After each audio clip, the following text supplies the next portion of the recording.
I'm going to do this video a little different. I'm going to make my point, then I'm going to work my way back around to what you can do to counteract this point that I'm making here. You know how we talk about insuring to make sure, we talk about how you ensure that desire in you to do whatever it is that you're wanting to do, get those goals accomplished, it stays burning bright, right? And on the flip side of that, we talk about how you can allow that desire to burn out through people, situations.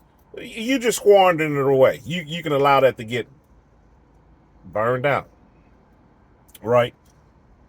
And I'm going to take the ball, or I'm going to put the ball back in my court and stating that I have control over that. Now I'm going to go ahead and use this example. If it's something that I'm wanting to get done, say for instance, real world example, me doing these videos, doing other things that I'm doing, publishing my book, other endeavors that I'm looking into. We're just going to say other things. I already said that, other endeavors that I'm looking into, right? I know what it takes to fulfill whatever it is that I'm trying to do. So I know how much energy I have left over to devote to other things. Now, if I allow myself to be pulled in 100 different directions that are not my own, where does my passion lie? I mean, what does that do for my passion? I'm going to tell you from dealing with experience, I'm going to go ahead and answer the question.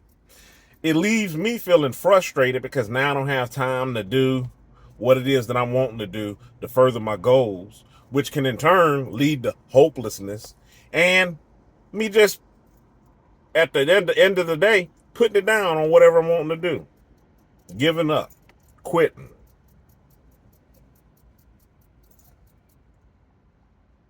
You got to ask yourself on what is it that's forwarding my passion, my goals? What keeps me doing what I'm doing? Now, like I said at the beginning of this video, I'm going to circle back around to give you an answer to that. One way that you can protect that flame that's on the inside of you, remember why you're doing whatever it is that you're doing.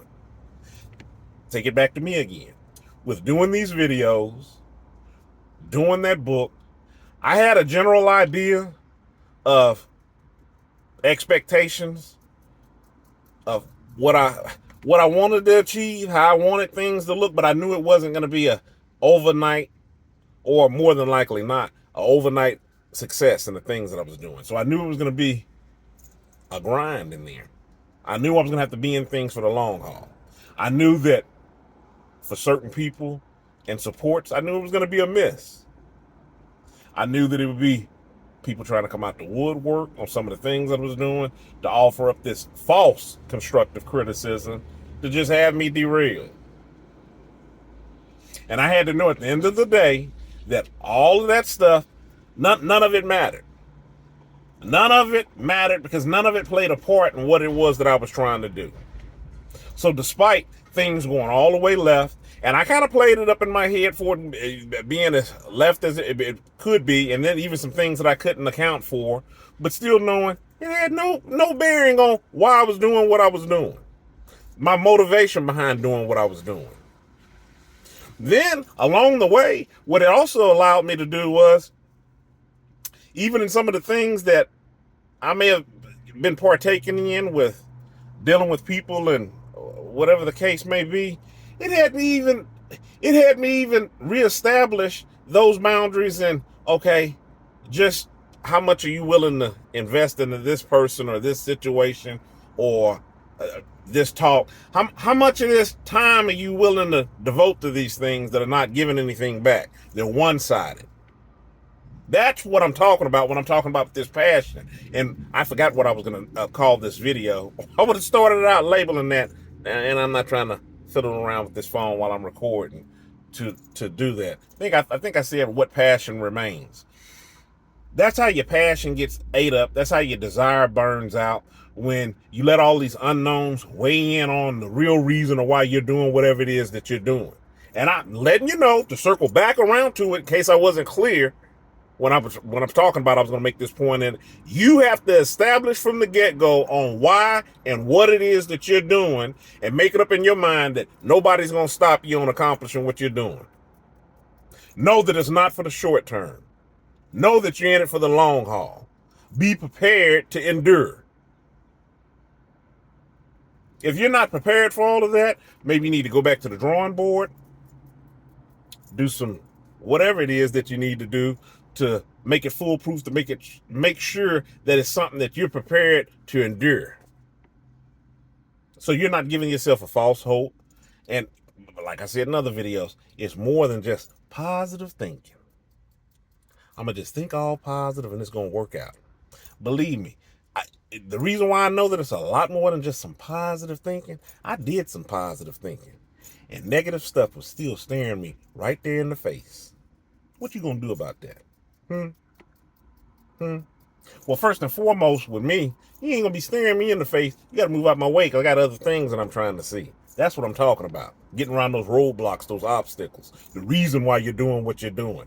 Realizing that it's not about immediate gratification. Knowing the long haul. That's what I'm talking about. What remains of your passion? See, some people, the way that it gets eaten up is you can start to despise the very thing that you set out loving to do.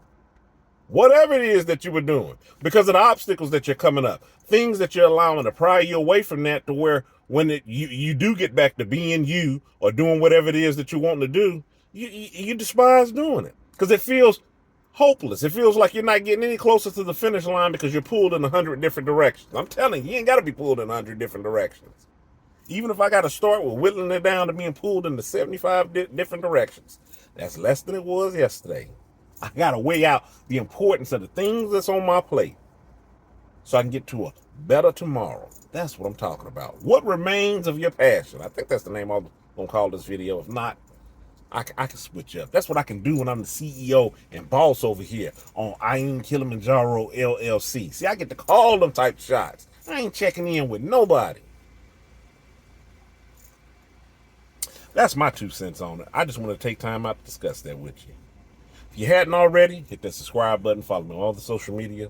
Stay encouraged. Avoid being discouraged. Check out my book that I've written. Kilimanjaro's The Arithmetic, The Family Communication. Check it out on Amazon. Stay encouraged. Avoid being discouraged. I'm Y'all have a good one.